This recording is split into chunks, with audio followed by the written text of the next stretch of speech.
नमस्कार बंधुगण। Finally Odisha post matric scholarship 2026-27 portal सबु कैटेगरी छात्र छात्री खोलिबा जाउची।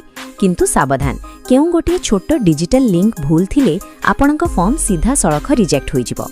जदि आपण दशम परे +2, +3, बीटेक किंबा डिप्लोमा पढ़ुछंती तेबे तुरंत निजर एही डिजिटल फाइल रेडी करंतु।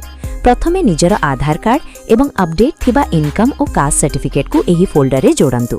एठारे ध्यान रखिबे, केवल कार्ड थिले हेबो नाही, आधार सहित आपणको एक्टिव मोबाइल नंबर लिंक थिबा निहाती जरूरी। एबे आसुची सबुतु बड़ भूल जोंटी पिला माने पसंती। केवल बैंक पासबुक अपलोड करिदेले स्कॉलरशिप टंका अकाउंट को आसीबा नाही, कारण सरकार सीधा सड़क आपणक आधार नंबर को एक एड्रेस बा ठिकाना भाबे व्यवहार करी फंड ट्रांसफर करंती। तेनु आपणक बैंक अकाउंट आधार सह जोड़ी होई एनपीसीआई एक्टिव रहिबा दरकार, जहा एक सीधा डिजिटल ब्रिज तैयारी करिबा। शेषरे निजर पूर्व परीक्षार मार्कशीट, एचएससी रोल नंबर एवं वर्तमानर कॉलेज एडमिशन रसीद बा बोनाफाइड सर्टिफिकेट सबमिट करंतु। जेतेबेले एही 5टी जाक डॉक्यूमेंट एवं सेमानंक डिजिटल लिंक संपूर्ण सुरक्षित भावे जोड़ी होइजिबो, एबे आपणक फाइल प्रस्तुत। आज ही जाई ओडिशा स्टेट स्कॉलरशिप पोर्टल रे बिना कोनोसी टेंशन रे अप्लाई करंतु।